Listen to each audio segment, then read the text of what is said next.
জীবন থেকে নেয়া সুইজারল্যান্ডের একটা ঘটনা। রাস্তার পাশে একটি বিড়ালকে মলত্যাগ করতে দেখে সে পথ দিয়ে যাওয়া সেখানকার এক মন্ত্রী তার গাড়ি থামালেন। বিড়ালটি মলত্যাগ করে চলে যাওয়ার পর সেই মন্ত্রী গাড়ি থেকে নামলেন, পকেট থেকে টিস্যু বের করে সেই মলগুলোকে নিজ হাতে ডাস্টবিনে ফেলে আসলেন। অতঃপর হাত ধুয়ে তিনি আবার তার যাত্রা শুরু করলেন। এবার আসি জাপানের একটি ঘটনা। 9 বছরের এক বালক সুনামিতে তার বাবা মা ভাই পরিবারের সবাইকে হারিয়ে কাঁদতে কাঁদতে সেখানে এক আশ্রয় কেন্দ্রে আশ্রয় নিলেন। প্রচন্ড শীত আর ক্ষুধার যন্ত্রণায় ছেলেটি যেন মারা যাবে অবস্থা। ভলান্টিয়াররা রুটি বিলি করছে, ছেলেটিও লাইনে গিয়ে রুটির আশায় দাঁড়ালো। এক বিদেশি সাংবাদিক দেখলেন যে পরিমাণ রুটি মজুদ আছে সেটা লাইনের সবাইকে দেয়া সম্ভব না, ছেলেটি হয়তো রুটি পাবে না।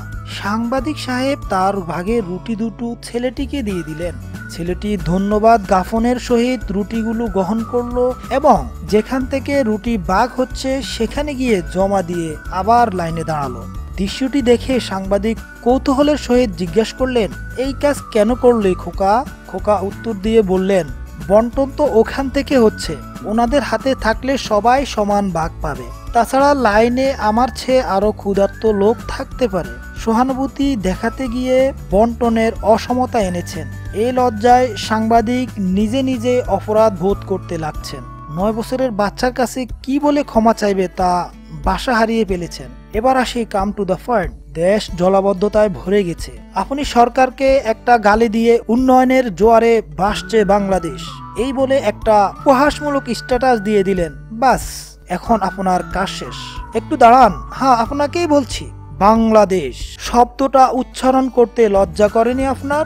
আজকে কাঁচা বাজার করে পলিথিনগুলো কোথায় পেলেছেন? প্রেমিক প্রেমিকার সাথে রোমান্টিক ভাবে চিপস জুস খাওয়ার পরে চিপসের খালি প্যাকেটটা কোথায় পেলেছেন? জুসের প্যাকেটটা গেল কোথায়? বাদামের ছোলা কোথায় পেলেছেন? আপনি নিজেই তো একটা জলাবদ্ধতা। যদি জিজ্ঞেস করি ঠিক মতো ট্যাক্স আদায় করছেন তাহলে কি উত্তর দিবেন? বাসার ময়লা আবর্জনা ডাস্টবিনে না পেলে ড্রেনে অথবা খালে ফেলে আসছেন কেন? ডাস্টবিন চোখে দেখেননি? খাওয়ার পরে কলার খোসাটা রাস্তায় নিক্ষেপ করলেন কেন? নির্দিষ্ট জায়গায় ফেলা যায় না? সিগারেট জ্বালিয়ে দিয়াশলাইয়ে কাঠি আর শুকটান দিয়ে সিগারেটের পরিত্যক্ত ফিল্টার অংশটা রাস্তায় না ফেলে নিজের পকেটে জমিয়ে রাখতে পারেননি? বলতে পারেন আজকের অফিসে গিয়ে আপনি ঘুষ নেননি, দুর্নীতির ফাইলে সাইন করেননি। ঢালাওভাবে কথায় কথায় সরকার আর সিটি কর্পোরেশনকে গালি দিলেই জলাবদ্ধতা নিরসন হয় না। দেশটা শুধু সরকারের না, আপনারও, আমাদের সবাইকে নিয়েই এই দেশ।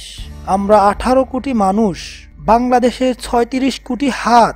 এই 36 কোটি হাত যদি একদিন দুর্নীতি না করি, একদিন অফিসে ঘুষ না নেই, একদিন কলার খোসা রাস্তায় না ফেলি, খালে অথবা ড্রেনে যেখানে সেখানে ময়লা আবর্জনা না ফেলি, তাহলে মাত্র 18 দিনে কিংবা 36 দিনেই দেশ পাল্টে গেছে। চলুন প্রত্যেকে নিজ অবস্থান থেকে এগিয়ে আসি, দেশের জন্য দৈনিক অন্তত একটি ছোট ভালো কাজ করি।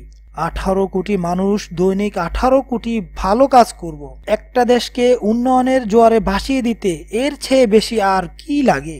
মনে রাখবেন, আজ আপনি প্রকৃতিকে যা দিবেন, প্রকৃতি আবার সেই জিনিস সময় মতো আপনাকে ফিরিয়ে দিবে।